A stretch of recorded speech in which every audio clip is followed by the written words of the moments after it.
Hey, Why not? We're sounds talking good. about this already. We can talk about it live.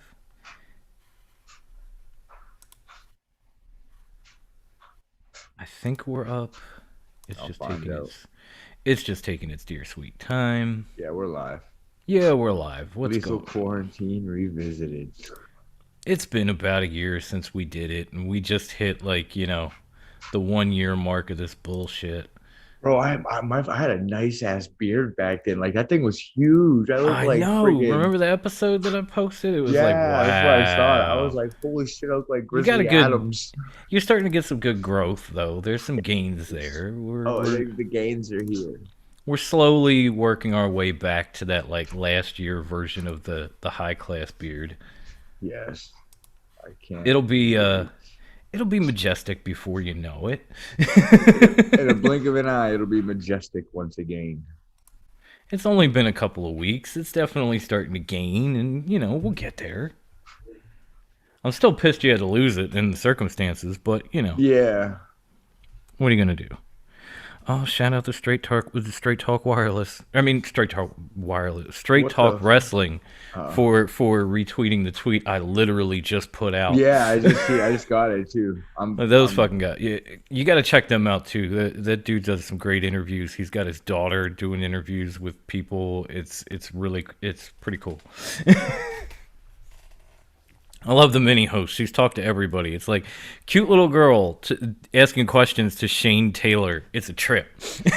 Yeah, right. It's a trip. I want to see her cop an attitude with these people. I really do. It's fun. So they definitely get the South Philly seal of approval. Right. Hell All right, yeah. All so right. since we're live and everybody can see it on social media, and we have a couple of people pouring in already. What's going on, Elliot? What's up, Mac? We might as well just kind of kick it with you and give you some bonus content while we wait on Grandma Wendy because she's kind of fostering a dog today, which is kind of Yeah. cute. And Cool. she's in the process of working all that out with her and her mama and all that stuff. So she's kind of running behind. We're just gonna sit here and entertain you a little bit and give her some time to show up. And I guess we'll start with one of the things that we were talking about almost immediately before going live, and that was, hey, Peter, the What's up, Pete?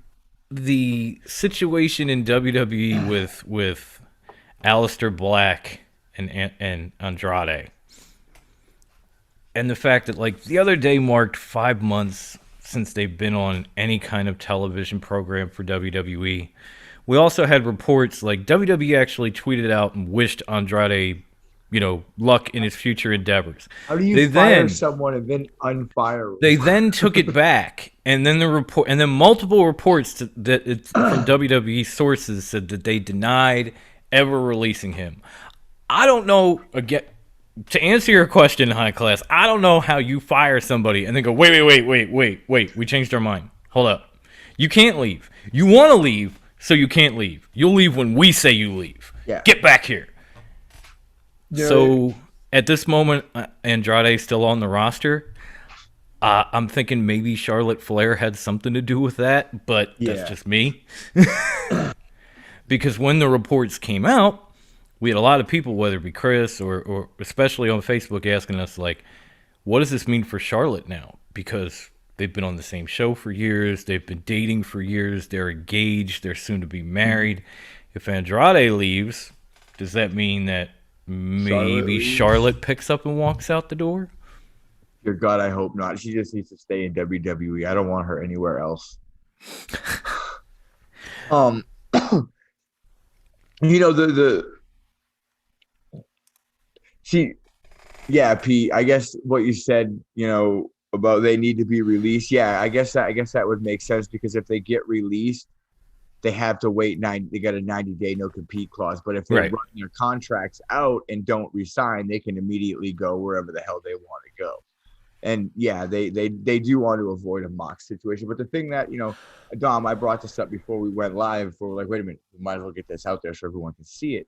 Yeah. It it's like WWE signs all of these talents at the prime of their career, like the peaks of their career or right before they peak, and they use them on NXT and they bring them to the main roster and they send them home and they keep them there and they just sit there in the prime of their career, so they're not competing against WWE. They're sitting at home, not being able to do third party stuff anymore. Nope. And waiting on a paycheck from WWE, but I'm sure there's always a clause in the damn contract where if you're at home and you're not actually on TV, you only get a certain percentage. And Yeah, like I'm pretty sure, I don't know the ins and outs, but I'm pretty sure with WWE contracts, if you don't make TV, you get like a flat rate each week. And yeah, it's substantially less than if, say, you were on TV or consistently on TV.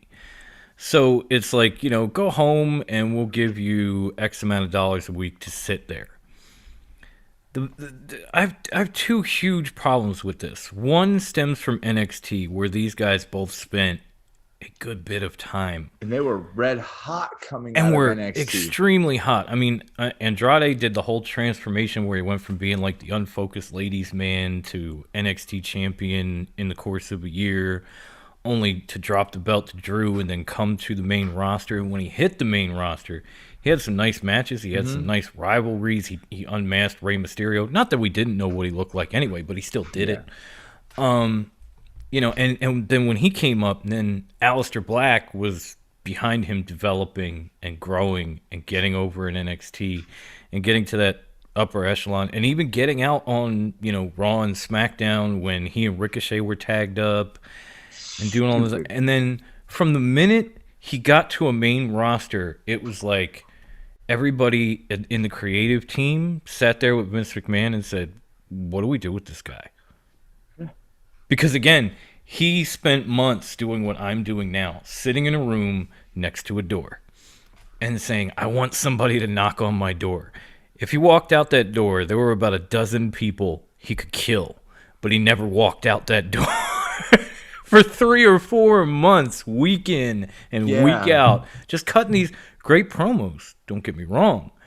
But none of it made any sense because it was like I said, creative teams like, what do we do with this guy? I know. We'll stick him in a room and we'll let him talk. So he went from being one of the hottest things on NXT to being stuck in a closet in WWE. They literally could have had the second coming of the dead man with Aleister Black. I'm not saying he's gonna be the Undertaker. I'm not saying that, but he could have taken over that mantle of the undead. Yeah. Like Bray Wyatt's too over the top. The Fiend is too over the top. But Aleister Black's he could have been that type of like macabre, dark spirit world kind of superstar that the Undertaker always was. I know Bray kind of has something like that. The closest thing they have right now is Karrion Kross, and they better not ruin that. Ever. I don't care on NXT, on a main roster. They better not fuck that up. But they'll make them a tag team with like I don't know like Leon Ruff or something. It was definitely two things that came out of NXT that were cool this week was Finn retaining against Adam Cole, and then Karrion Kross standing right behind him when the match was over. Like he turned around and he was not you want to say face to face, but Finn's here and Karrion Kross is like He was face to chest with him, and he just looked down at him and went tick-tock. And I was like, now we're getting somewhere. I want to know if we're going to get the Demon back with this feud. This would be the perfect chance for him to pull the Demon out. For him to break the Demon out to go against Karrion Kross. Because even if Kross beats him, that just makes him that much stronger. So I know Wendy probably gonna be mad at me for bringing this up now. I'm sorry, Grandma, if and when you see this. But did you see the schedule for WrestleMania week? I did. I showed you the schedule for WrestleMania week in the chat. Remember? I was like, "This is crazy," and I put up a tweet that had like Monday is going to be Raw. Tuesday is going to be the Hall of Fame. Wednesday is going to be Wednesday, and Thursday is going to be Takeover 1 and 2. NXT Takeover, Stand and Deliver, night 1 and night 2. Friday is going to be SmackDown. Saturday and Sunday is going to be WrestleMania, and then Monday is going to be Raw. So there's going to be at least one show every day for a week straight. Listen, I have a hard enough time watching 2 hours of WWE television. How do you expect me to watch 800 hours of WWE television? Don't get me wrong. I enjoy a good takeover. I enjoyed WrestleMania being 2 nights because one was killing me. Like, just sitting there and just like, oh my God, stop with the montages already. It's been 9 hours. We know what happened. Get to the match. Now, here's my thing. Is the takeover 1 and 2 gonna be televised, or is it gonna be pay-per-view? It is gonna be. Or is it gonna be on Peacock? Wednesday night, it's gonna be on USA. Thursday night, it's gonna be on Peacock. And that's another thing. They're messing with our there is no place in this whole ass schedule to put a show. And I don't know if Wendy's going to be mad for this or not, but we might as well say it. We have been working on a major WrestleMania preview show where we will be joined by the guys from Suplex and Devin and Hafiz from Clark Street Wrestling. And it's going to be a big show. It's going to be great. It's going to be wonderful. But we don't know when the hell we're supposed to do it when they have a fucking show every week. And it's not like we're going to know the card the week before because you know how WWE operates now. We won't They'll know hold it until Friday night. Uh-oh. So Wendy says she's stuck and she's not sure if she'll be able to make it.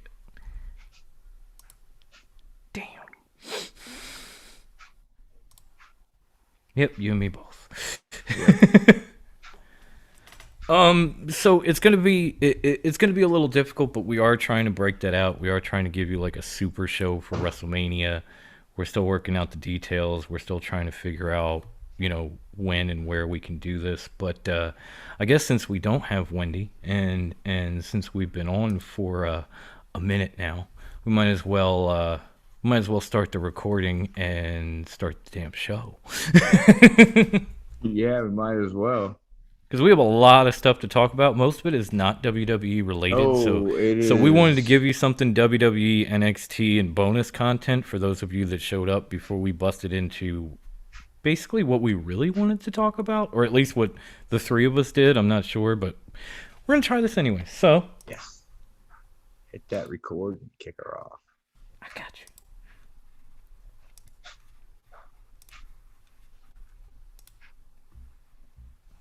All right, can you see that, Brucey? Hell yeah. All right, fuck, let's do it. Burberry scars, shirt and Perry on, living like a comet, moving amongst the stars. $100,000 sports cars, silk massage, menage a trois. Yes, I've been a boss. Burberry scars, shirt and Perry on, living like a comet, moving amongst the stars. $100,000 sports cars, silk massage, menage a trois. Yes, I've been a boss.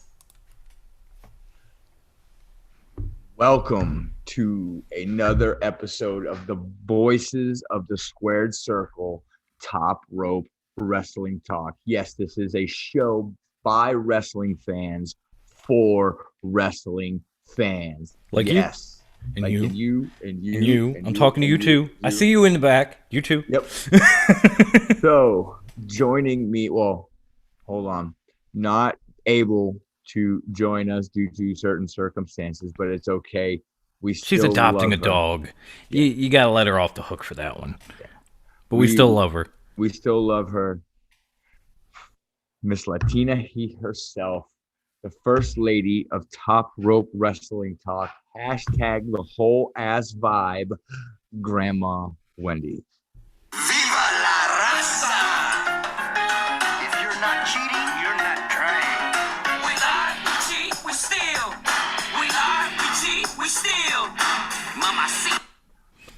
Well, also joining Feels me- weird without her. Yeah, it does. And to this side of me, because I can do Hopefully. that because there's only two of us. Look, there we go. Yeah, that's why. Uh, Can't go wrong if you go like this. joining me is the producer himself, the soundboard extraordinaire, the jack of all trades, the master of none. I did the Ciro Miro because I was excited about what happened Wednesday night. We're gonna get into that too. Yes, we will. And he is none other than Dom. And what he doesn't want to say, the goat of Hell no. TRWT. Never. Hit my music, goat.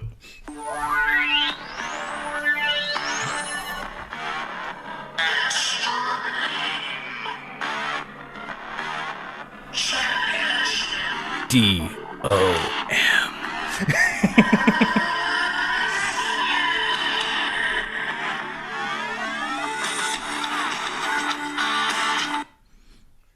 And Him. me, the man, the intro man, and That the guy. kind of outro man too, I guess.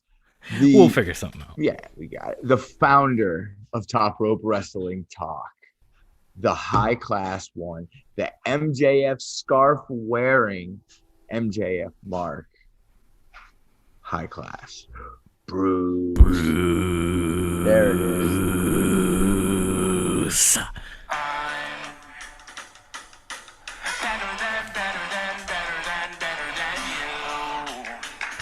This is my jam, Mason. And you know it, I'm better than.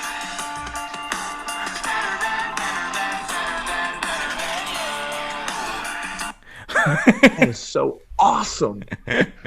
Awesome. You're welcome. Oh my God, what a fucking amazing few days of wrestling we have had. And Peter, I don't know if I can talk about MLW because Brucey hasn't really seen it. So, but it was a good show.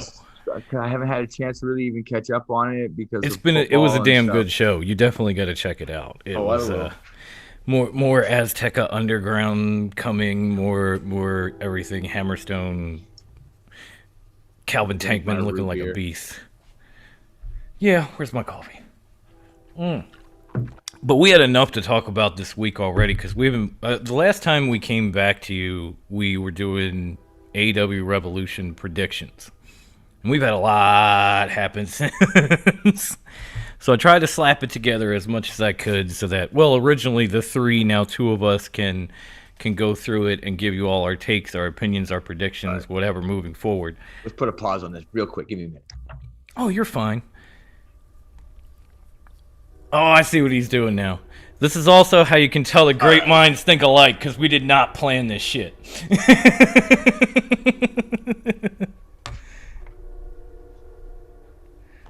All right, I think we're ready to do this damn Because show Top Rope, like Wu-Tang, is forever. now. Right, woo forever. Forever, ever. Forever. But one of the we did have some big things happen since Revolution. Like for starters, I won my 20th title at Revolution. You suck. So the GOAT just keeps, building that legacy, stacking that gold. I'm loving it.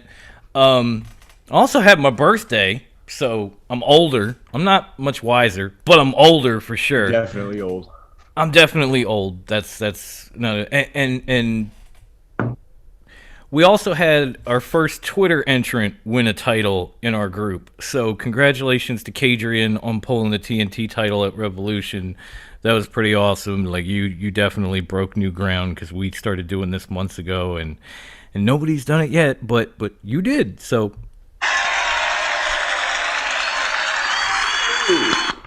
there's a first time for everything. Now that we've got our stuff out of the way, I was planning to start this show off just by, since it's, Women's Month and everything, let's go ladies first. Let's talk about the women of AEW. Let's talk about the buy-in match that led to the six-man woman that led to next week's main event. Because we had originally Thunder Rosa and Rio taking on Britt Baker and what turned out to be Maki Itoa at Revolution. Can't stand her.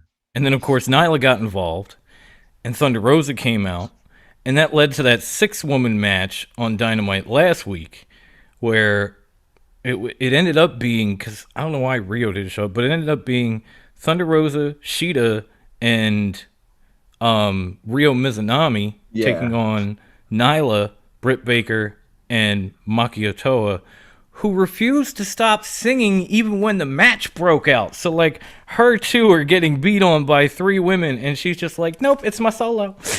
It was actually kind of funny. Like, it was funny. It was a little annoying, but it was funny. I was watching it like, what the fuck is going on?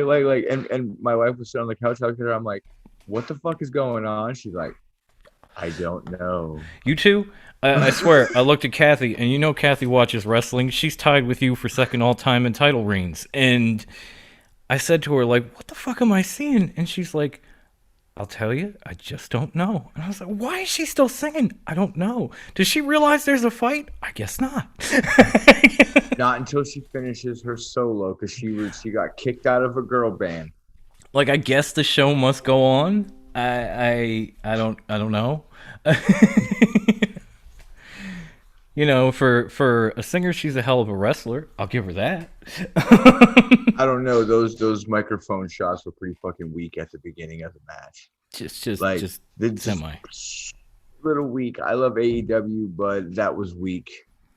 Hey, it's okay to love something and know it's not perfect. You know, like, I love AEW. I never said they were perfect. I've sat on the show and said on different occasions, like, AEW kind of sucked last night. I wish I watched NXT. Doesn't mean I don't love them. It means it sucked. Can we talk about, like, the push that the AEW women are actually starting to get? I was just getting there because, of course, after this match, we found out that St. Patrick's Day, we are going to have a lights out women's match between Thunder Rosa and Britt Baker, and it's going to be the main event on Dynamite. And there's another women's match on that Dynamite, and then on the very first, what is it, Express Dark? What the fuck's it called? Oh, Elevation. It has 3. The whole show has women's matches. I think there's 3 matches. There's at least 3, They're all women's matches. Yeah, that's what I mean. I know we talked about it a few weeks ago that people were saying, like, you know, what's going on with the women's division there? Why aren't they being used more? Why are they being stuck on YouTube? This and that and the other. And, you know, some of these same people are the same people that when you say, like, wait, what the fuck is going on with this Retribution group? Or what the hell's going to happen with Otis now that he won the Money in the Bank? They tell you, oh, well, you got to wait for it and see how it plays out. But then they come over here. You ever notice? Yeah. Then they come over here and, oh, this is supposed to be happening and it's not happening. Why is it not happening? Mm-hmm. Wait for it. Because now we've got all these women's matches on Elevation. We've got a main event on Dynamite. And it's multiple matches on Dynamite. Yeah, including the main event, which is a lights out match. The only people that have had a lights out match in AEW are, like, Moxley and Kenny Omega. And the bad boy Joey Janela, because he had one with Moxley on one of their first pay-per-views. Mm-hmm. But it's all been pay-per-view, and it's all been dudes. This is going to happen on Dynamite featuring women. That is a huge deal. Did you ever think maybe they were waiting for, like, Women's Month to promote their women? That's not an excuse, but I'll go with it. I'm just saying, yeah. Here we are. Here we are. We're coming out of, you know, a couple of matches on the pay-per-view. We had some good matches on Dynamite leading up to it. Now we had the 6-woman. Now we have this. It's going to happen. Sometimes you have to let it play out. You have to have the same amount of patience. Now, speaking of that main event, of course, like I said, lights out match, main event, Thunder Rosa and Britt Baker. Who do you think takes this match on Dynamite this week? I'm saying Thunder Rosa only because I'm starting to think that she actually has a contract with AEW that we don't talk about. I don't know. I think I'm kind of in the opposite boat. Like with NWA back, knowing she's under contract with them and through the rest of the year. I feel like it's the reason she lost to Nyla in the title tournament. I feel like it's the reason she lost that tag match at the buy-in. She lost the 6-man on Dynamite. They were all great matches. She had great matches, but she still lost. And that makes me think that she's probably going to lose this match. That and, Britt's got what appears to be a little bit of a heel faction building up with her and Nyla. I hate it. It's going to ruin her. I don't think it will. I feel like it sounds like a little freaking two-year-old crying over a toy. No, I don't want that. She doesn't. No, it's not what I wanted. Exactly. That's exactly how I feel like MJF when he was in the corner of the ring. But we'll get to that. We're gonna get to that too. But I feel like Britt took off once Reba got in the picture. Once she had somebody to follow her, she kind of got that confidence and she put things together as she took off. So put her in the lead in front of a heel faction, and it might help her just, you might add a little bit more of that fuel to that rocket on her back. I just don't think it should be Nyla Rose though, and Vicky Guerrero. Because I think they're trying to establish Britt as one of the, not only top heels on the show, but just in the promotion, in wrestling in general. Because they haven't really done that. Whereas with other companies, you walk into them and this person, that person, the other, they're like top notch. And then there's the next level. They don't really have that established top tier in AEW outside of like, okay, Sheeta's been a champion for a long ass time, so she's like the top of the division. But then there's nobody really next to her. And I think they're starting to move Britt into that category on the heel side. And maybe we're leading towards, that title match in the near future. I don't know. But I think they want to put Britt on that same level, and they're slowly building up a couple other people to possibly get there as well. Oh, Pete, I'm a fan of Britt Baker. Like, I just don't think she needs the faction. I think she's been doing just fine with just her and Reba. She doesn't need Nyla or Vicky. She's been killing it on her own. Like, yeah, leave it alone. And Mason, I hear you, dude. I love Statlander too, man. She's definitely our favorite Martian between Brucey and I. We don't just have matching Wu-Tang shirts. We both love Chris Statlander. I miss her, I really do. Mm-hmm. But it's definitely cool to see, what people were complaining about a little bit start to get pushed out of the way as these women take the spotlight and take the main event. Yeah, let it play out. Let it definitely play out. And now I think we have to immediately jump in at the tag team title match at Revolution, because that led to way more than I thought it was going to. And Brucey just got so happy. God. Brucey's a kid at Christmas now. Because, of course, we had the match between the Bucks and MJF and Cody. Mm-hmm. And it was a tremendous match. It was like everybody hit their finishers. It looked like it was going to go either way. Eventually, the Bucks got it out. And it led to, this past Dynamite where they had the War Council. And we've seen...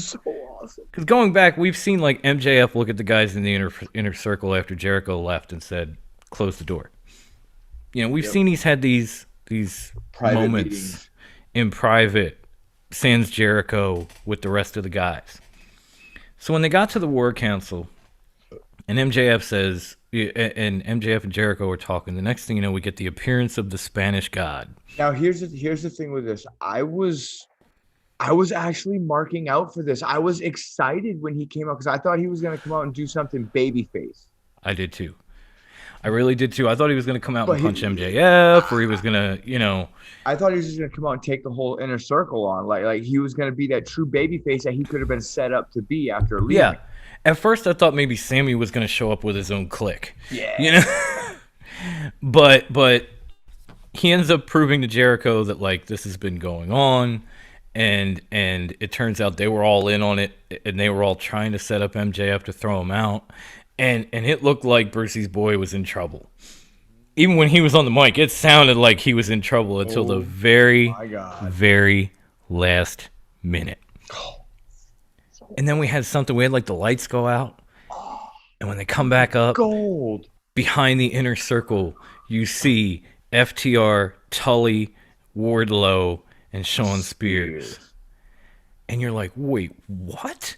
And they jump the inner circle, and MJF jumps in with them because he said something about, I was building my own before the lights went out. And then they showed up.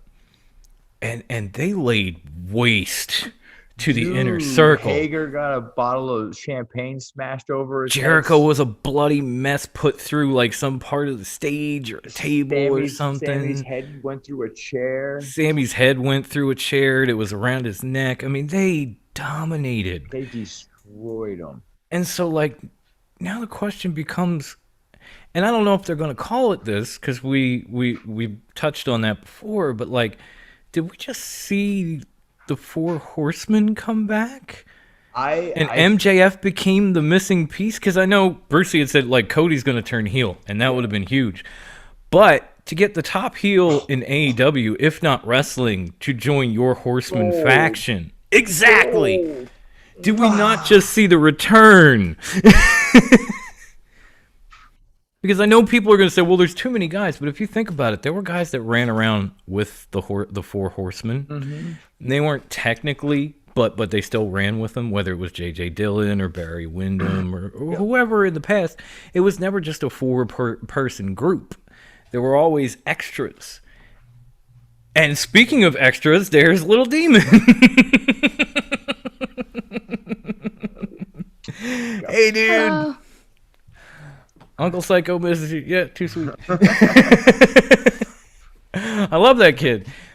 But they were all, as Little Demon proved, there's always somebody running in the background. They might not be part of the clique. Like, Little Demon's not TRWT3, but he showed up anyway, and he shows up. So guys like Wardlow, guys like Wardlow could be hanging around. He doesn't have. He could be like Hulk Cabana in the Dark Order. He's not really part of it. He's just hanging around. Tully could be playing the same role that J.J. Dillon was back in the day. He wasn't a wrestler. He was their manager. He was their promoter. He was their whatever the fuck they wanted him to be. That's what Tully is now. And at the forefront, you have FTR, Shawn Spears, and MJF. That's a clique of four that, like, I dare any promotion to fuck with. Like, I know Impact and New Japan and whatever are working with AEW. I don't know who you send over to take these guys on and actually think you stand a chance.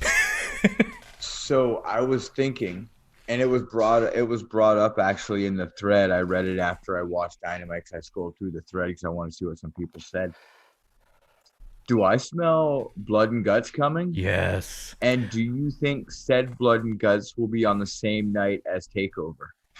I don't know because TakeOver is approaching quickly, and we're about a month out. So I guess they could build it on Dynamite and put it on a Wednesday night at the same time. That would be a nice big fuck you.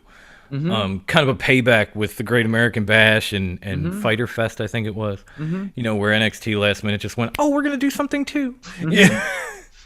Although there's still a chance that NXT might move. They haven't yet. But the talk is them moving to Tuesday. They haven't yet. I could definitely see the blood and guts thing. I think I told you and Wendy the next morning, like, I went to sleep that night and I had a dream that these two factions ended up in a blood and guts match on Dynamite, and it was glorious. It was everything you could imagine and more. And when I woke up in the morning, I was kind of mad it was a dream. So I could definitely see it happening by the time Stand and Deliver shows up, possibly. Because they put if you go back to our original Lethal Quarantine episode that I had put on social media last year, we were talking about blood and guts and how it was going to possibly be postponed a year ago. So they've had that in their event, and I think it was the following week. So it's been almost a year since they brought it out and then they pulled it back. And now might be the time. Now might be the time with what you have, with what you've created, because these two factions seem perfect for blood and guts. It would make more sense than having like the Elite and the Inner Circle go at it again after the Stadium Stampede. I don't know how I feel about the Inner Circle being baby faces. Because they're definitely the babyface faction after what happened on Dynamite. True. Like, there are guys there that I could see as a face. Like, Jericho can pull off a face run. Sammy Guevara could. Sammy could do it. But Pride and Powerful and Hager, and Jake they're not Hager, baby faces. Yeah, I don't think so. I don't really think so. I mean, I know they tried a little bit of that with LAX in at the end of their run in Impact, and they had good matches. It wasn't bad, but it just wasn't the same. So it's very hard for me to picture them as like a face tag team. And Jake Hager is a face. I mean, he could barely pull off being a heel. Like, so he's like wallpaper, man. He's just there. You can't get a read on him. He just, with his lisp. But I don't see him as much of a face either, because I know they tried that shit in other places, and it didn't go well. Not for him, not for the promotion, not for anyone. Right? Like, We the People might have been a bad idea, or a stupid idea for bad creative, but it also wasn't executed very well by the actual performer. So making him a face again, it's like, I don't see it. Yeah, no. Maybe if I had Brucey's glasses, but I don't see it. Shit. Even he can't see it, and he has them, so... Whoa. But I feel like Blood and Guts would be perfect for these two factions to settle this, because it's become so deep and so personal. Like even Mason said, I'm not surprised many times by wrestling, kudos. And yes, I was right there with you. I was definitely... Oh my God. I wasn't surprised that MJF was getting thrown out or that Sammy was coming back, but the rest of it past that point, right before the lights went out, And total shock. They did so well at selling Cody. With Arn coming out with at the Arn end coming of out, the throwing up the Dynamite, four. And Tully and right JJ. there. Yep. Yeah. That right there is Yeah. like, okay, Cody's joining. Yeah. When you said it and I thought about it, it was like, yeah, this would, I know he's a goober, but like this could really happen. And then it turns out he really is a goober and it's not happening. But they made the better choice. Not that there's anything wrong with being a goober. I love Cody, but as Bruce said, and I agree, they made the right choice because they stuck the best individual heel, whether you want to say AEW or in wrestling right now, with probably one of the best heel tag teams in all of wrestling. And Shawn Spears has been looking for something like this. Like, we did not see the man with the glove. We saw the man that busted Cody's head open. Chairman. We saw the actual chairman come back. That had potential, and then it turned into all of this. So now it feels like we're getting the best of the chairman as part of the Horsemen, which has a ton of potential, especially rolling with those three and having Wardlow as backup. Yeah, if you just stop and look at it, so you basically have, if they go the Horseman route, and people don't jump all over me when I say this, you've got MJF playing the Ric Flair role. You've got FTR as Tully and Arn, and then you've got Spears as Ole. Yeah. Yeah. I can't argue with it. It's pretty damn accurate. Like they have the pieces that fit the roles. And I know there are some people out there that are poo-pooing it, and to those people, I feel bad. I really do. I don't know how you can shit on this faction. Here's everyone's like, oh, AEW's got another faction. There's a difference between a faction and a group. Like the Nightmare Family, they're not a faction. They're a group. They're just a group of people that wear the same stuff and hang out together. They're not a true faction. And the Dark Order was a faction before, God rest his soul, Brody passed away. And now they're just a random group of people. Yeah, they've definitely been a little off. A little bit more... I don't want to say face, but they've just been a little kinder and gentler since Brody died and -1 comes out with them and, that sort of thing. It is cool that Hangman seems to be running with them now. That was a good pickup. I love that he beat Matt Hardy. I love that he was rolling around with the huge riding mower. And, of lawns. The huge mower of lawns. And I think telling Evil Uno, if I'm not mistaken, there was a weight limit. No, they told Angels that. They told 5 that. They kicked him off, said there was a weight limit. That's right. It was 5. My mistake. When I think weight limit, I just think Evil Uno for obvious reasons, but it was 5. Thank you. I apologize.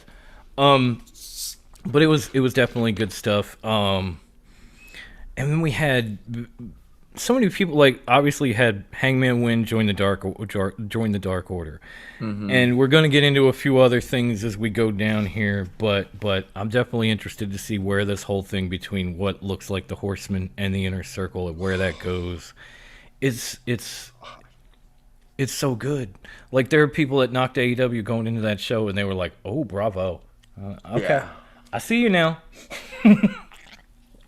Like, I'm writing these names down. Okay, next time you say Right. something, I'll be like, "Say it again." Oh, remember when we were? we remember the Muppets. We definitely remember. We definitely do. And then of course we had we had Pac and Phoenix win the tag team battle or the Casino Royale. I always get that name wrong. Not who I would have expected, but No. I'm not mad. Not mad at all. I'm not mad at all. You know, I know this kind of feels. This doesn't. Is it just me, or does this not feel as much of like a mashup tag team of singles competitors since they all ran in a crew? It doesn't because they're part of Death Triangle. Right, like they that's already when- ran together. You know, it's like when Jurassic Express comes out and you get a tag match with Marco and Jungle Boy or Marco and Luchasaurus. You know, Right. Exactly. not- It felt more like Jurassic Express. Yeah. It felt more like, you know, one of the 3-man groups. Like if Eddie was teaming up with one of the guys from Butcher and Blade, it didn't feel. Oh, man, I don't wanna we're talk gonna about get into right that now. too. I have a question that I'm pretty sure I know the answer, but I'm gonna ask anyway because there's still people in our live chat. But Peter, we're gonna talk about that here in a minute. yeah, we've got a lot to talk about, buddy. We're going to get to it all. I swear to God. Because I was actually going to say, and it made more sense when Penta was in the ladder match, but we're going to save that for a minute. We're going to talk about this because we had we had Pac and Phoenix win the Casino Battle Royal. Then Phoenix knocks off, was it Matt Jackson? Yes, it was Matt. Matt. On Dynamite. And obviously they've got a title match coming up. What are the chances that we end up with 2/3 of the Death Triangle as the next AEW Tag Champs? Not gonna happen. I would love to see it happen. I would too, but it's that's not who they're gonna lose the titles to.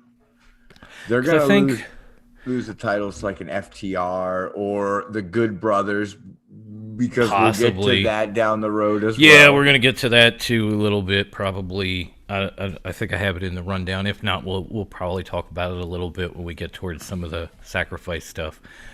But yeah, I mean, I think Pac is one of the best all-around talents that AEW has. Whether it's as a singles competitor or even as a tag team wrestler with Phoenix, I think he can do it all.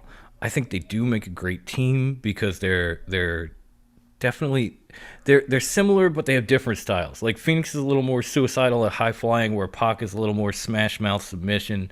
They make a great team. I would love to see them win those tag titles. I don't think that they will. Yeah.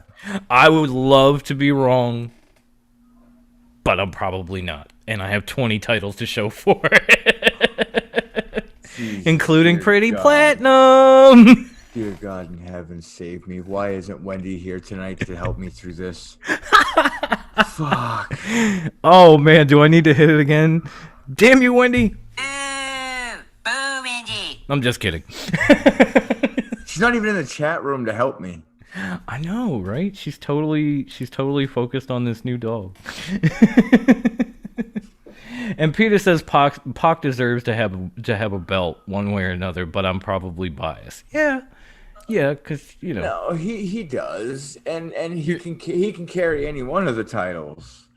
I'm gonna stick by my original statement where I felt like Pac should be the guy that beats Kenny Omega for the AEW title, because go all the way back to when Mox had that elbow, that case of MRSA in his elbow and couldn't make the pay-per-view. Pac beat him that night. Then they came back, had a match on Dynamite a few months later, and Kenny got a win by like this much. So now they've each won one. Yeah. Pac is one of the few people to beat Kenny Omega. I mean, there's him, there's Jericho, there's Moxley, and the list kind of falls flat after that. Falls flat in AEW. So all the way back to Japan. so the list is him and 2 former AEW champions. So, if anything, he should be the guy to get a rubber match and take the title from Kenny Omega. Because they have that history, and because, again, to the people who say that AEW doesn't build stories, go back to this time last year, we were laughing because Shawn Spears and MJF were in the crowd betting on wrestling. Now they're in a faction together a year later. AEW builds stories. Yeah. And so going back to last year and saying, well, Kenny Omega's ran through everybody, but remember, Pac beat him.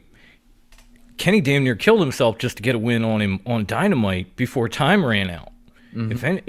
If anything, Pac should get another opportunity. Like that's a story that they could build out of this, and they have done in other situations. So I would personally love to see that. And then moving forward, but sticking with the Death Triangle, we had guys like Penta and Cody and Archer and all that. Let's get into Penta in the Face of the Revolution ladder match. And by God, like, I know Ethan Page debuted, and I'm happy for him. I'm stoked. I'm happy for. I'm an Ethan Page fan, but the build and I hate saying it, he wasn't worth the build. I was happy. Like I said, I was happy. I liked him. I kind of feel like AEW threw us off because they made it seem as if the Hall of Fame worthy talent was going to debut in this ladder match, and then all ego came out. Now if that's the way that it was, I would have been disappointed, and I would have thought the hype was all for naught. Until after that match, you had Christian Cage come down and sign his contract. Yeah. And then I thought, okay, I don't know about anybody else, but for me, that's a Hall of Fame worthy talent. I know a lot of guys have said otherwise, that he's a sidekick. He's just like Matt Hardy.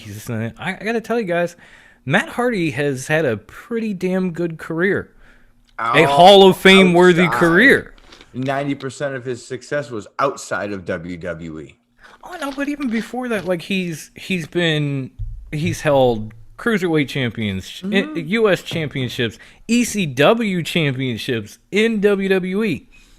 So he's had a pretty good career, and guys are comparing guys like Matt and guys that are on social media and things are making it out like they just signed Marty Jannetty. Matt Hardy and Christian are far above and beyond the Marty Jannetty level. Mm-hmm. Because, for one, they actually did stick around in WWE and have pretty damn decent singles careers, where Marty Jannetty did not. He had one push. He's of a different breed, though. Exactly. he's definitely a character, and I get it, but you can't put Marty Jannetty on the same level with Matt Hardy and Christian. You just can't. There's no way. There's no way Matt Hardy walks into... not Matt Hardy. There's no way Marty Jannetty walks into TNA like Christian did and become NWA World Champion. Or come back to WWE and win the big gold 3 or 4 times. You can't tell me that. So therefore, they're not on the same level. Christian, Matt Hardy, well above them, Hall of Fame worthy guys. Marty Jannetty was a sidekick. There is a huge difference between the two. So even though I thought the Hall of Fame worthy guy ended up being Ethan Page, and I was bummed in the moment, after the match, when Christian Cage showed up and signed his contract, I was like, oh, I get it now. Okay, that was the Hall of Fame worthy talent. So then immediately I had to take the bum back because I'm still a fan of Ethan Page, and I thought he had a great showing in that match. A man who outshined him a little bit would probably be Pentagon. Yes, that segment. Well, let's fast forward to Dynamite. I thought he was going to kill Cody to begin with in that ladder match, and then after that on Dynamite, Cody comes out, has a squash match on Dynamite, which you very rarely see. Like, he came out and like that dude had no chance. He slapped that figure 4 on him so goddamn fast it made his head spin. He didn't know what to do. I blinked, it was over. I'm saying this right here, right now. Penta needs to cut more promos like he did Wednesday. Yes. It was perfect. He played to his English that he knew. He played to what he could do and what he could say, and he drugged that other dude with him and was like, yeah, the Spanish this. commentator. Yeah, He's say like, this. say First, this. he would say this for me, and then he actually spoke English, which Yes. I have followed this man for a long time. I had no fucking clue he could speak English.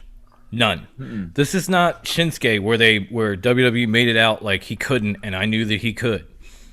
I did not know. And then when he did, that was almost as big a moment as the Horseman for me. I was like, wait a minute! Yeah, and it was so well done.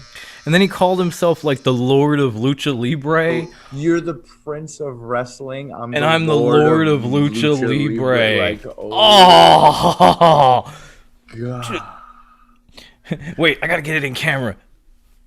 Fucking yes, and then, Penta. And then when he's like right at the very end, he's like, you're lucky I didn't do more damage to your arm so you couldn't hold your daughter. Like, oh my God. Mm-hmm.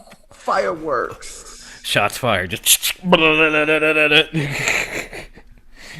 where's Machine Gun Anderson's sound when I need him? Just right, but it was so good. And I know, again, I'm like Peter, I'm biased because I'm a Pentagon Mark. I know it, I'll admit it. But if you watch that segment, you can't argue that was you can't argue that was fucking gold. Mm-hmm. I mean, are we going to actually get Penta in a singles push? Because if you think about it, Cody's probably going to take some time off in the near future because his wife is very pregnant.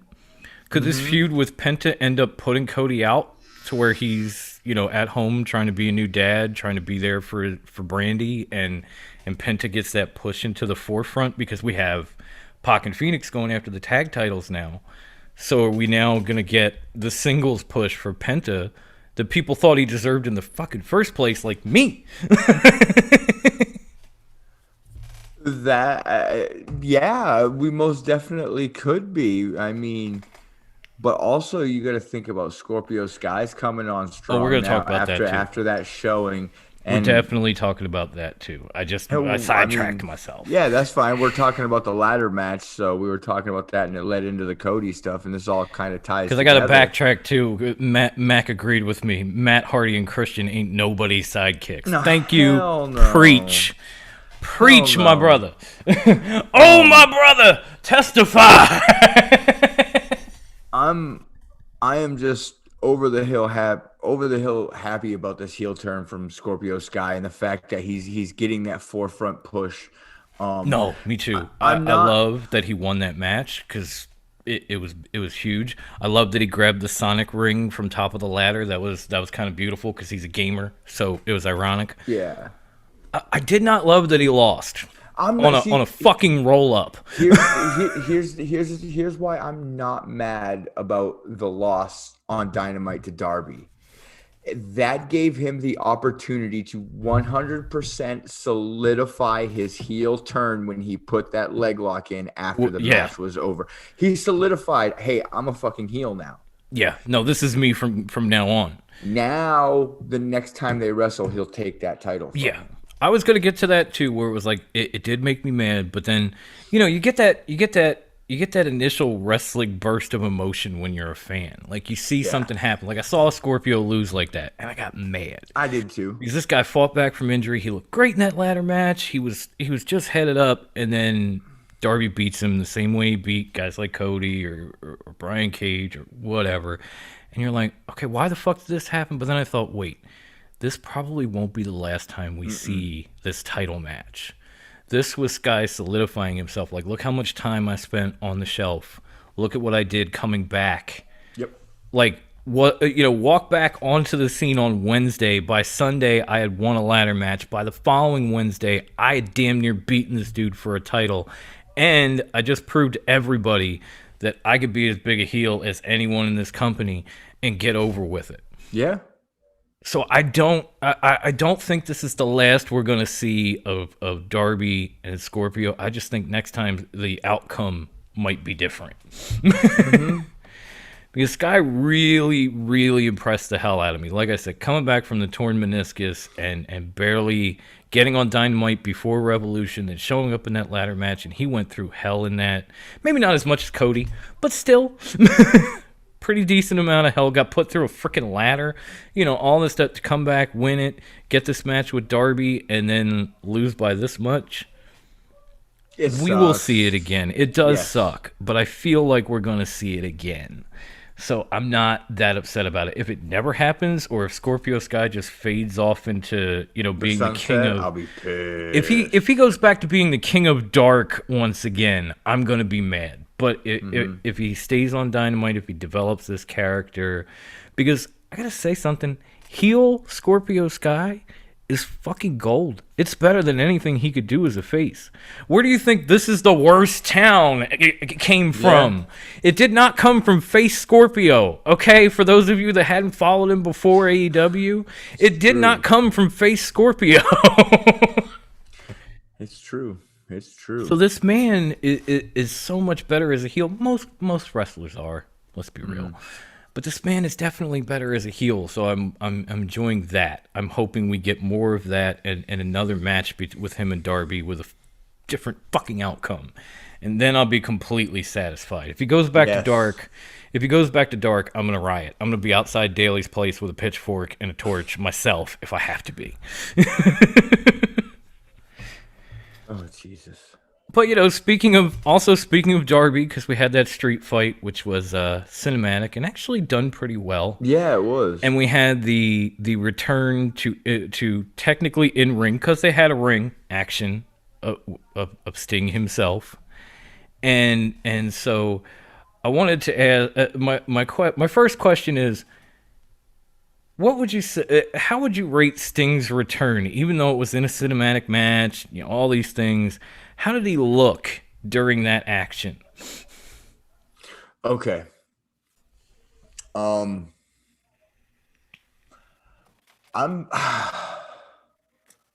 on the fence about. Well, I guess I'm not really on the fence. I liked it, but like, oh Dom, you're gonna so flip and lose your shit when I say this. Oh, go ahead. There's people that are saying the Boneyard match was better than that match, and I just wanted to reach through my computer screen and just bitch slap them and tell them, if you think that match was better than the street fight.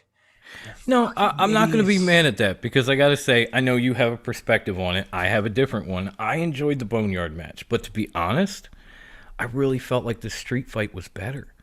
But of course it was better because it had more people in it. It had more action. It had better spots in it. I mean, that elbow drop from Darby from like the second, third balcony. That was a coffin drop. Was it a coffin drop? I thought it was an elbow drop. The one where he went through the floors. Yeah, where he ended up going through the entire fucking floor. I mean, damn. Like, I know Darby's crazy, but even when he did that, I just went, damn, he's dead. And I don't say that about Darby very often. Like, remember when he was getting drug out behind the SUV with the body bag, and I was like, it's just another Wednesday for Darby. It's no big deal. He's fine. And he was. But that spot, I actually jumped up and went, oh shit, he's dead, as soon as it was over. Yeah. The Boneyard match, which I thought was good, and I'm still not taking that back, it was a very good match. But this was totally different. This was some next level stuff, because if you look at it, the Boneyard match had AJ Styles and The Undertaker. AJ is middle-aged. The Undertaker is in his 50s. This match had Sting, who is not a young man, but then Darby, Will Hobbs, and Brian Cage. All Ricky guys Starks. Who are... and Ricky Starks. All guys who are... And Hook, all guys who are relatively young, who can do a great many of things.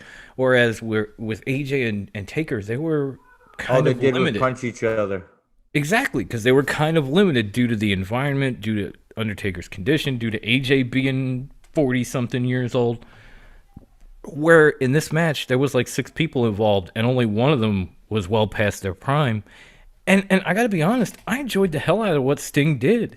If besides wearing the extra shirt, he kind of looked as good as he did as far as moving around and being in ring and doing whatever than when he was like back in TNA with like the Joker face paint and all that other stuff because he That wore a was the shirt best back then version of too. him.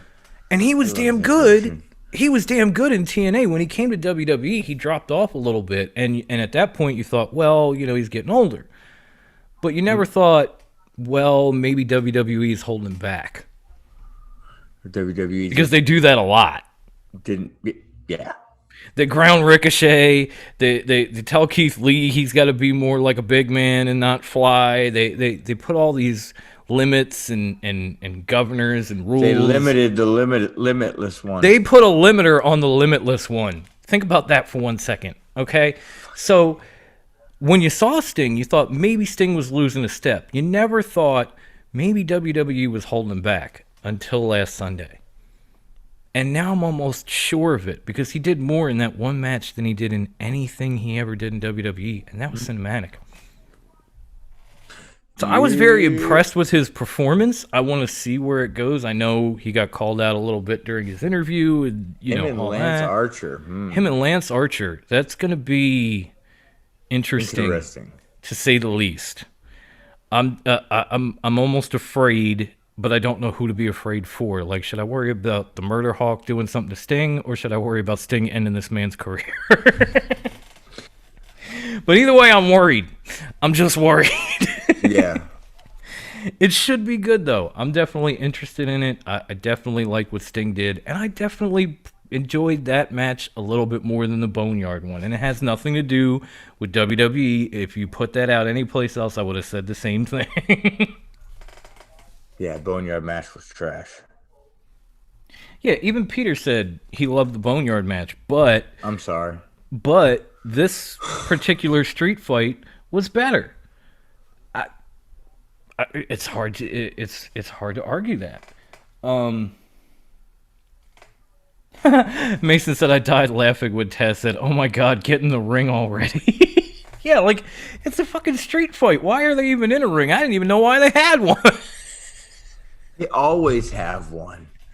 Didn't that match? Always. I think you saw this too. So didn't that match start out a lot like Moose and EC3 with all the people surrounding the ring banging on it, like all Sting's little minions surrounded the ring and started banging up and down. It definitely had that feel to it at the very beginning, and then it morphed into something completely different. But as soon as I saw the beginning of it, my mind went back to Moose and EC3. Which was a good cinematic match in itself, but I digress. Okay, so we got through that. We got through the street fight. Oh boy! Now we get to the match, which probably stirred up a little controversy, if I could say, in the least, stirred up a little controversy, which is the barbed wire exploding death match. That match was fucking amazing. Thank you. Between Mox and Omega, and of course the match was amazing. But and to be honest, as someone who watched the original FMW exploding barbed wire death matches, it was very accurate up to the point where the countdown stopped. The explosions looked the same, the boards, the the corners, all that stuff. But when we got to the end of the countdown, and you have Don Callis telling everybody, "Oh, you'll be fine. Everybody else back up," and you had Eddie Kingston run out to cover Mox and all this shit, and you just get like, like 3, 2, 1. Okay, yes, that was a disappointment, but again, I said, as wrestling fans, we get all up in our feels when.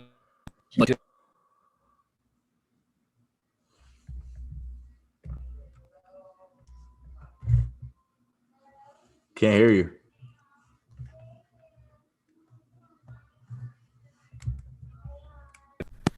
How about now? We got you now. All right. Sorry, I got to shorten my microphone cord. I got another one on order. So, You know how I said as wrestling fans we get up in our feels like I did with Scorpio Sky after the match on Dynamite. A lot of people got up in their feels about this ring. And it was hard for me to sit there and defend it. But I saw it coming the whole time. It's the reason I have 20 championships. Go back a few weeks on Dynamite. Who was building the entire exploding barbed wire deathmatch ring?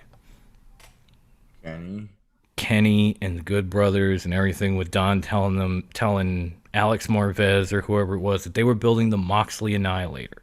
So Kenny was responsible for the ring. We already saw that. We knew that. Is Kenny Omega exactly known for his death matches? No, that's for damn sure. Exactly. Okay, you're with me. We're on the track. Last question. Is Kenny Omega the type of guy like Moxley that would kill himself to get rid of an opponent? Fuck no. Exactly. So what are you mad about? Of course it was his fucking fault. He built it. He's a heel. For starters, how many times have I said this guy who's a heel pissed me off? And somebody, whether it be Bruce or someone online, came back and said, well, then he did his job. Yeah. Kenny Omega just pissed you all off. And you know why? Because he's a fucking heel. And he can't. It's his job. He did his job. And you're mad that he did his job. Oh, well, AEW should admit they fucked up. But they didn't. You know it wasn't part of the story the whole time. But you know it was part of the story the whole time. They put it on Dynamite. Yeah. They put it right there. There was Kenny Omega with the welder's mask and everything else, working on the shit. It was right there for you to see going into the match. And as much as I wanted to see the explosion, and again, I had that feeling too, I understood it almost immediately after. Mm-hmm. And then Kenny had to come out and explain it to all of you the way I just did on Wednesday night. And it's like, I understand you guys want to sit here and just immediately go, oh, well, you know, it's AEW's fault. Yeah, because AEW doesn't do stories. They don't build stories. This story was built. Mason just pointed out that the plans were also on a T-shirt. No, the plans were on a napkin in crayon. Yeah, he put them on a T-shirt too. They built the story. He put it on a T-shirt too, but they built the story basically based off of my man over here in Deadpool 2. They put something out in crayon, and it went horribly wrong. Anybody else seen that movie? The Canadian crazy motherfucker comes up with a plan with some crayon, and guess what happens? It goes horribly awry. That's exactly how that shit went down. So I don't know what everybody is so mad about. I think it goes hand in hand. The same people that say AEW doesn't build these stories are now saying they should take credit for this. No, you missed the story. Because you're used to a story maybe developing for a few weeks leading into a pay-per-view. You're not used to a story that goes a long term, quarterly or longer, like MJF and Shawn Spears burying the hatchet and joining the same faction a year later, or MJF joining the Inner Circle a year after I said he was going to. These things, I'm sorry, I'm not trying to gloat. I'm trying to prove a point, and the point being, AEW builds these stories. You just have to pay attention. Yeah, no, you're right, dude. I completely agree with you. If you can't actually see the stories they're trying to tell and the stories that they're building and put these pieces together, maybe you should go watch the PG show. Maybe where everything's just laid out in crayon for you. Or just take your own advice and wait for it and pay attention and let it play itself out. Because all these things that people complain about on social media with AEW end up playing out right there in front of you. Whether, women aren't pushed to the forefront, now they're in the main event. Well, AEW doesn't tell stories. I just proved they did. Well, AEW should take credit for, or should take the blame for the exploding ring. They don't have to. That was part of the story. They put it on TV for you and then re-explained it. How much do you need? How much do you need before you just back the fuck off? He said, Mason, he said the non-exploding ring birthed the 69 promo Wednesday. Which was amazing. Don 69 me, Don 69 me. Oh, Don 69 me. Yeah. Eddie Kingston dry humping Thank you, Mason. I had forgot about that for a minute. Oh, now I can't breathe. I'm dead. Oh, that was great. Everybody mourn the loss of a 20-time champion because I'm dead. Oh, that was great. But yeah, it was disappointing in the moment. But when you look back on it and you see what they did leading in, and then what was happening immediately following the show, because they put out clips of Mox cutting promos, Tony in the press conference, the whole nine, and then you saw Dynamite Wednesday. It was all part of the story. This was Kenny Omega's creation. Kenny Omega is not the type of guy who's going to obliterate himself just to beat somebody. It's not him. It's not what he does. Even as the exalted cleaner in New Japan, he never did anything like that. Yeah. He went above and beyond just for to defend against Moxley, and basically for our sakes, really, because he was cut up on his arms, the back of his head's bleeding, he's busted open. Like, this is a lot more than you've ever seen from the cleaner in his whole career.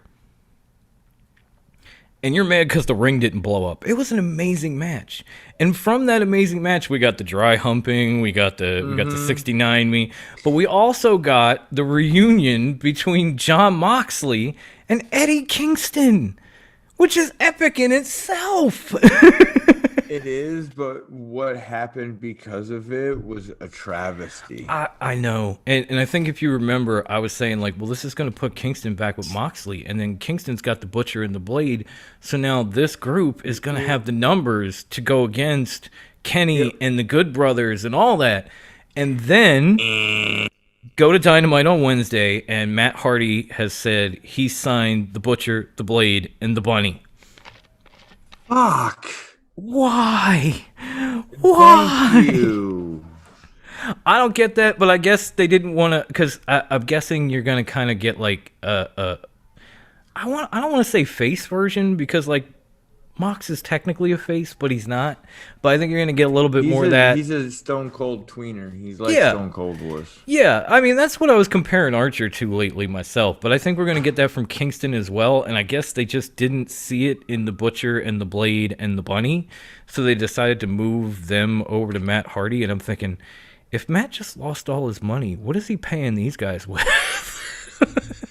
Oh, he just lost his first quarter earnings. That's a lot of money. He went from broken Matt Hardy to broke-ass Matt Hardy. Yeah, plus they have TH2 as well. Yeah, they got TH2, they got Private Party, now they've added the Butcher, the Blade, and the Bunny.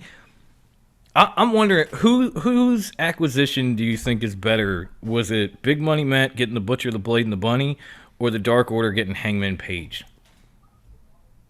I don't like any of them. Really? No, Hangman needs to stay on his own. Wow. And Butcher and the Blade and the Bunny need to be on their own. I was going to say, out of the two, I'd probably take Hangman, because that's the one that had the build going to it, where you thought he was going to join, and they did the whole, he said yes, streamers, cake, all this, and then he's like, nah. He's just going to be a literal acquaintance. That's it. Like, they're going to be friends, and that's it. I think he'd make a damn good leader of the Dark Order, to be honest. They need to be heels. Yeah, but I think Hangman could probably pull off being a heel. I think he could. I think he has in Japan, but not here. I think they lost their... I mean, here's the thing. Shawn Spears is in a very good place, but I think they lost their opportunity where they could have had Shawn Spears as the new Exalted One for the... For the Dark Order and turn him back heel. I'm happier where he's at. I would much rather have Shawn Spears in this than in Dark Order. I think he fits that better, because then, you try to do like a trade and put Hangman in there, and he sticks out like a sore thumb with MJF and Tully. He wouldn't have been there. But he does kind of fit what the Dark Order does to a point. Yeah. He does have a little bit more of that Brody type of personality,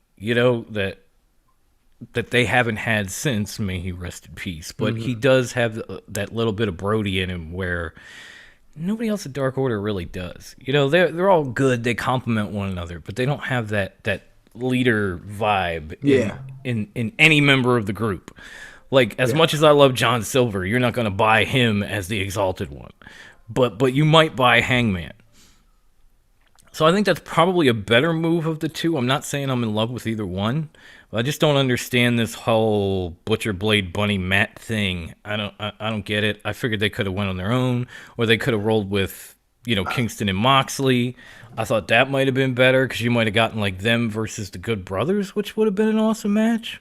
I kind of hope it's one of those things where like when Butcher and the Blade arrived, MJF kind of hired them to do some of his dirty work when they first showed up. I really hope that's what it's like with Matt.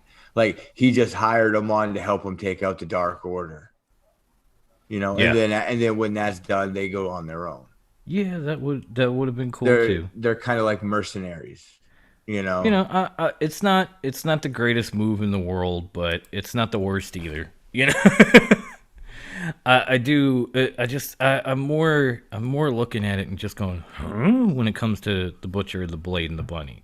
I feel like they could have either gone out on their own, or they could have easily just rolled with Mox and Kingston. Yeah. Because they are kind of the same type of tag team that the Good Brothers are, where they have the smaller guy who's kind of quick but strong, and then they have the big dude who can kind of do a little bit of everything. So to have that match going on while this feud continued would be pretty cool. But then again, Kenny Omega is going to seemingly be a little preoccupied. I mean, on Dynamite, he's got Christian almost slapping a kill switch on him and holding up Pretty Platinum. And then last night at Sacrifice, Moose lost the TNA title to Rich Swann, and he will now fight Kenny Omega in April at Impact Rebellion for the AEW title.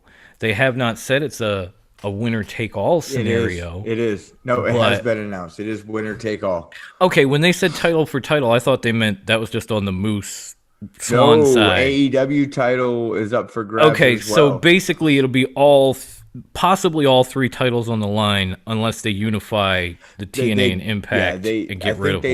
I think they said they did that they got unified. They said they were unified, but then they had pictures of Rich Swann holding both, so he may keep both. I don't know. So there could possibly be three titles on the line at Rebellion. I think it's I know it's end of April. I can't remember the exact date. Forgive me, guys. Yeah. And usually I have StatGirl to look this shit up. But yeah, he's going to be a pretty busy man between now and next month with Christian bearing down on him, with Rich Swann looming in the future, with possibly 2 more additions to his gauntlet, I don't appreciate Christian jumping right into the title picture. I'm happy he's there, but I don't appreciate that. I don't think he hasn't done anything to his merit doesn't earn him a title match. See, I think it does though. I really think it does. The man has held the world championship everywhere he's been. Nope. Yeah, he has. He didn't hold the WWE title. He only held the world championship behind me. Yeah, but not on like WWE. 3 separate occasions. He wasn't good enough for the WWE title. He was good enough for their secondary title. If we can be totally honest, there's a lot of people that WWE didn't think were good enough for that belt. Like a lot of fucking people. I mean, you want to talk about tag team specialists who won world titles but never WWE champion? I'm looking right at Booker T. And Booker T deserved to be WWE champ. He was no sidekick. And I put Christian right there with him. Because every other place Booker T went, he won their world championship. Yeah.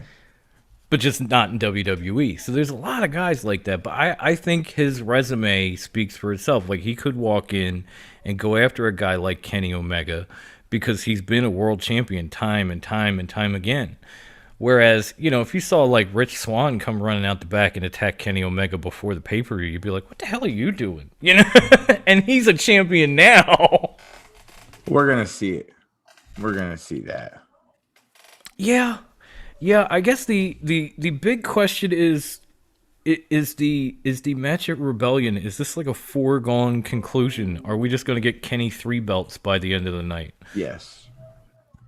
Because I got to be honest, I think maybe, just maybe, it might be bigger for both promotions to go the other way.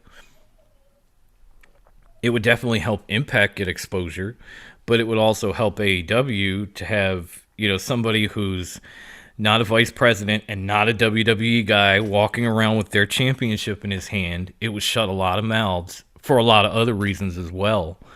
So as much as I don't think Rich Swann's going to win it, I almost want him to. Just because it might shut a few Muppets up, and I'm sick of hearing it.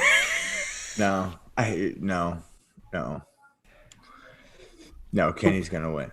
The weirdest thing was shortly after that match, Moose said he was taking time off. Thank God, he just needs to go away from wrestling forever. Oh, dude, I don't know, man. In that match last night, ever. He's had one good match his entire life. He's had several, friggin' and last night was fire. no exception. He's a dumpster fire. He had a tremendous match. He got against Rich carried Swann. by Rich Swann. Come on. No, he really didn't. He actually he picked Rich Swann up, carried him up the top rope, like walked up to the top rope, and did a moonsault while holding him in a power slam position. Bro, Rich It was Swann insane. was like a small baby to Moose. I understand, but still, the agility to walk up the ropes to the top and moonsault off with no hands. I mean, that's some. Orange Cassidy couldn't do that. He keeps his hands in his fucking pockets. He's still a dumpster fire. Fucking. I'm telling you, trash. man, you got to go No. watch that match. You got to did. see it. I watch highlights of it. You got to see the actual match. I'm not a Moose fan. It's just I'm not like, either. But it's he won just- me the fuck over.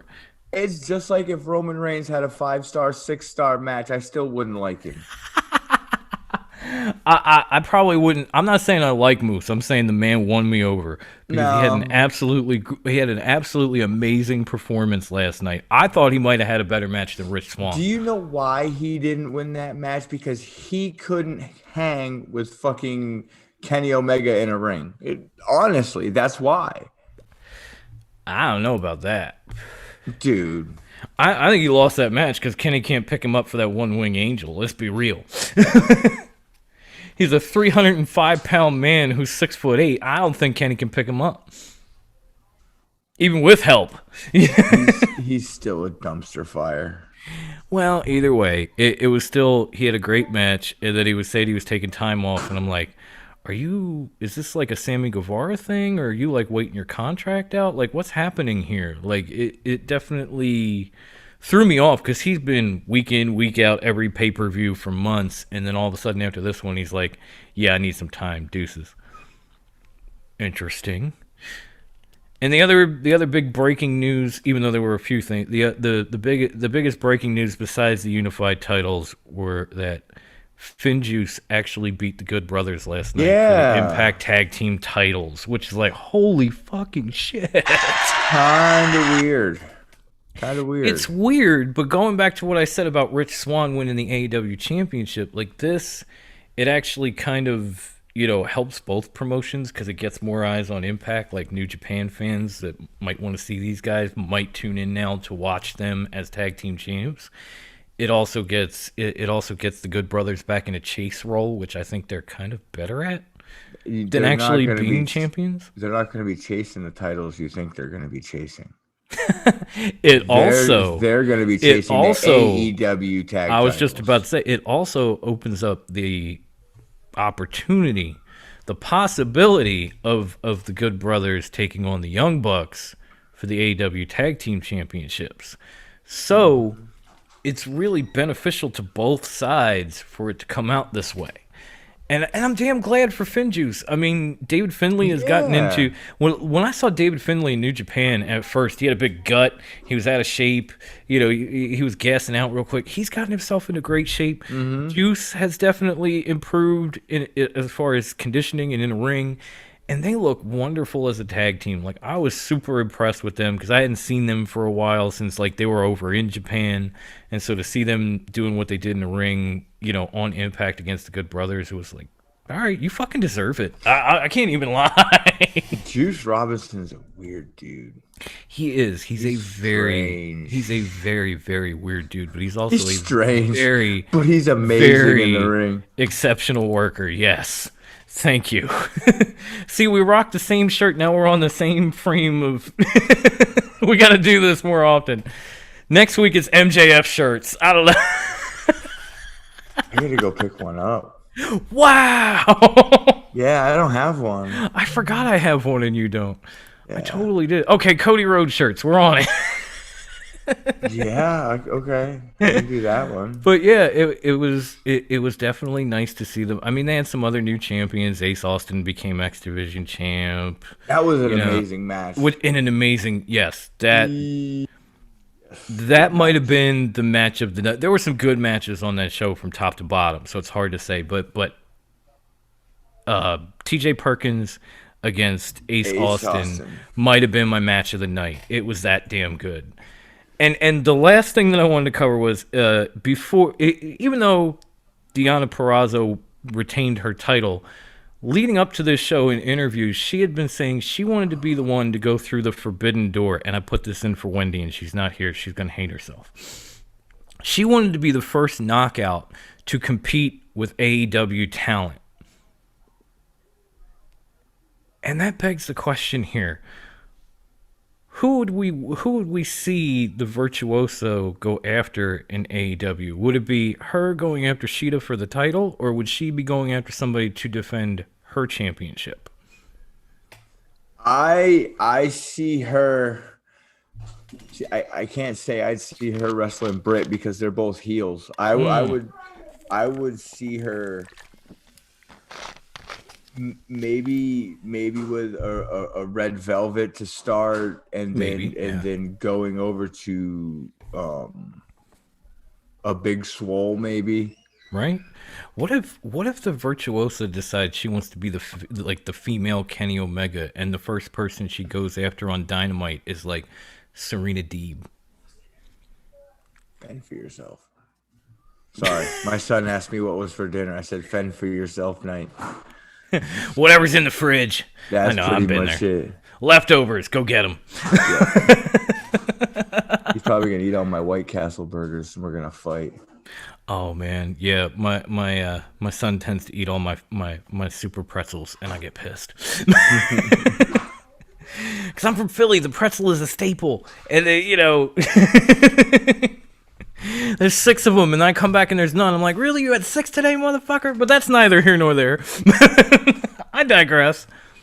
But I think it would be really cool if maybe the Virtuosa decides she wants to come and like take the NWA Women's Championship against the Serena Deeb and work her way towards the trying to get to the AEW Women's Championship and form up her own gauntlet, because she's that damn good. And she's got backup. She's got her whole little heel faction with Kimberly and Susie, who used to be Susan, who used to be Susie, who used to be Sue Young, like female Mick Foley. I don't know how to explain that any other way. But she's got backup. She's a damn good wrestler. She's held the Knockouts Championship for quite some time. It'd be cool to see her kind of like try to pull an Omega and go to AEW to try to win more titles. Yeah, that could be pretty decent. And because the champions are all faces and she's a heel. So yeah. I mean, yeah, especially with NWA coming back, if they actually do start really seriously working together. Because I think at this point, NWA really needs the help. They really do. Although they are adding people to their roster. Like this week alone, we found out they've got Tyrus and Chris Masters and Crimson and a few other people that they've added to their roster that are going to be on their upcoming pay-per-view next week, Back for the Attack. So they're definitely adding people, but it doesn't take them working with AEW out of the realm of possibility, because their champ is under contract for AEW. Like, well, at least Serena Deeb. Let's just, can we rewind a moment? Yeah, what's up? Let's rewind to the people that NWA have brought in. Yeah. Are you excited about seeing Tyrus? I need you to be 100% honest with me. I mean, not really. No, me neither. I kind of like. I kind of like him in the ring. I don't like him as a person, so that kind of takes everything out of it. I'm semi interested to see if Chris Masters can actually wrestle. I'm over Chris Masters. I'll be honest. I'm out of all of them, I'm probably more excited for Crimson, because he was part of NWA before Power, and he was teaming with Jax Dane in the Crockett Cup tournament originally a year or so ago. And then when they got on TV, he just kind of disappeared. So it'll be cool to see if he comes back and if he's still, in that, because in the Crockett Cup he looked damn good. I mean, he and Dane were rocking like the Road Warrior gear, coming out with Animal. May he rest in peace. They look like a pretty good tag team, and they look like they could go. And then they both didn't really do a whole lot as far as NWA Power was concerned. So to get them back and on a roster and in a ring, that might actually work out. Like, I'm kind of excited for him, but like Tyrus, not so much. And then now, don't get me wrong, I like Aaron Stevens, but he should not have a freaking title match with Nick Aldis. Yeah, I think they're. Let's be honest. I think one, it's they need somebody that Aldis is familiar with to start things off, and two, it's probably going to be as some tribute to Joe, aka the Question Mark, for him getting this title shot. Stop eating your brother's food. I'm so glad I don't have kids. I mean, they're cute and I love them, but I'm so glad I don't have kids. Just saving him from getting punched in the head. That's all I was trying to do. Believe me, I feel your pain. I think all us dads do. I think we really do. Whether we have one or multiple, we feel your pain. You have to literally sit there and think to yourself, it's not worth the jail time. It's not worth the jail time. It's not worth the jail time. No. But yeah, I think this whole Aaron Stevens thing is probably some kind of like tribute to the Question Mark to Joe, that sort of thing. It makes sense that way. Otherwise, yeah, he had no business. I mean, Peter said it was a tribute match to the Question Mark, and he said Peter even said he posted the video in the group. On Facebook in the group. I'll have to go back and check that, Peter. I apologize, but yeah, I figured as much. They got to do something for Joe. I mean, he was such a big part of that show and that company when they came back, and so yeah, let Aaron get a title shot. Let him put on a good match. He'll probably lose, but who cares? Mm-hmm. Yeah. It's like Cody losing to a member of the Dark Order or the Brody tribute. Who gave a shit? Yeah. We knew it was going to happen. I don't think they'll go that far with Nick Aldis, don't get me wrong, but it's along... They ain't going to give Aaron Stevens the NWA title. I'm not saying they will. I'm just saying it's along those lines of, like, let him have the match. Who cares? Yeah. It's a tribute. Just like Cody losing. Who gave a shit? It was a tribute. So, I'm okay with that. I'm definitely excited to see them come back. I'm hoping they, add a few more people to their roster, especially females, because... Damn. I honestly think Thunder Rosa has a dual contract. She just might. I don't know if they, I thought she would have been gone already. I never saw anything about them signing her in AEW, and I figured she would have been gone by now too. But could have been one of those secret deals. She might have a few weeks where she could still get on TV, make some money, do some things on national TV before she has to go back to, NWA and appearances on Fight or whatever the case may be. I still can't find out what the bundle's going to cost to watch Power. They have not said a damn thing. I've been checking on it like daily.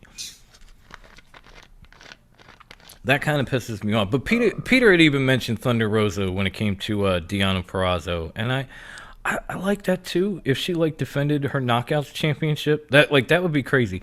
Defend your Knockouts championship on Dynamite against an NWA competitor. Now we're fucking talking. Yeah, right. Now we've got some crazy alphabet soup type shit that we didn't think we'd ever see. So I like the way you think there, Peter. Just welcome to Impact AEW NWA Dynamite Power. This is gonna be impronounceable, but we're gonna try. Oh my god. Oh. Yeah, I'm thinking, yeah, we covered that. I think we just about covered We everything. pretty much covered everything finally. We covered everything. We even had some bonus material at the beginning of this show on, Andrade, Aleister Black, WWE, NXT, which I guess if you're listening to us on Anchor, you won't hear, but you can always come to YouTube and check it out for yourself. while you're there, make sure you subscribe. Just saying, she pop. Yes. Right here at Fox 10 Productions. Bang. Bang, bang. And you can also find us on Facebook at Top Rope Wrestling Talk. Go on there, hit the invite button. We'll accept you in. Come talk anything wrestling. Join our forums, join our threads, have fun. You can also find us on our very overactive Twitter account now, which is greatly appreciated, at Top Rope WT. You can come on there, hit us up. Also on there, we're friends with a whole bunch of other podcasts for wrestling podcasts. If you like wrestling podcasts, you can find some other shows as well. Wrestlers, wrestling podcasts, you name it, we got it. We've hit all our goals leading up to WrestleMania. We have 200 followers, we have 100 subscribers, we have over 400 group members. So thank you, everybody. Keep coming. Yes. And the Instagram, of course. Yes. Also can find us on Instagram at top_rope_wrestling_talk. I've just mastered it now. Bang. It's gotten easy, hasn't it? It really has. And then our merchandise, please go buy merch. And our contest is starting. I'm going to make a real post about it, and I'm going to pin it at the top of the page. Dom, you could probably share it over on Twitter. Yeah, I could definitely do that. That way, we can do that. And we're going to do an original Top Rope logo because we're interested in a new logo. We want something original, something that's we want to get you guys involved too. Yeah. And if you win the contest, you get a free shirt. Because I'm not saying we have a ton of fans, but we do have fans, and some of them are very talented, and we thought, why not give them a shot? Come up with a logo for us that we can use going forward on our merch for season 3 of the show, for whatever. And just have some fun with it. So, once Brucey makes the post, you'll see it. If you got anything, feel free to drop it in there. We will judge you. Yes, these will be judged. If we can't figure it out, we might turn it into a like a social media vote sort of thing. But we will judge you. Yes, yes, we will. And Peter has to check on how much shipping is. Yeah, we'll work something out, buddy. Don't worry. Yes, and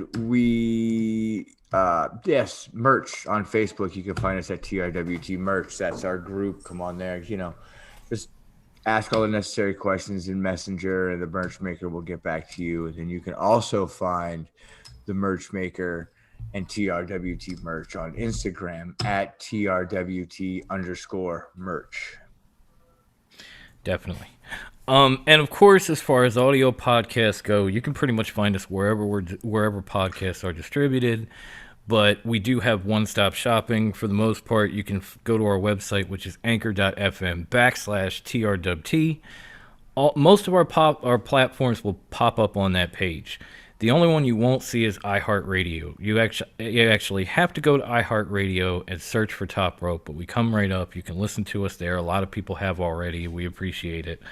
And as I was saying to the audio podcast listeners already, if you want to catch the bonus content, or you want to see Brucey and I in our matching Wu-Tang shirts, or catch up on any of our stuff, because we have a lot of content on the YouTube page that isn't on Anchor.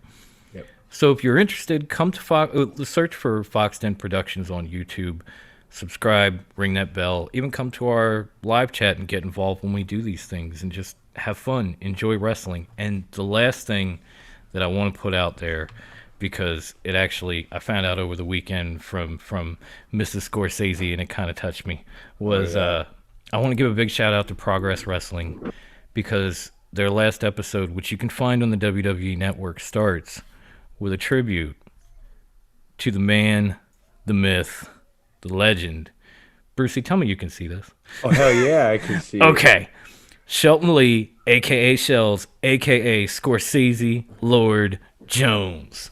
Yes. May that man live on forever. Thank you, Progress Wrestling, and thank you, everybody who stopped by tonight to join us in the live chat, to watch us. Thank you to anybody who's going to listen to this, watch this in the future. Please feel free to leave comments below the live stream after the fact. And for Grandma and High Class One, it's your boy, the GOAT of TRWT. Hold on. I got to do it. I got to do it for the hashtag, the vibe. Oh, okay, wait, saying goodbye. Mwah. Now you say. Stay fresh, cheese bags. And good night. Bang! Deuces. Peace, y'all.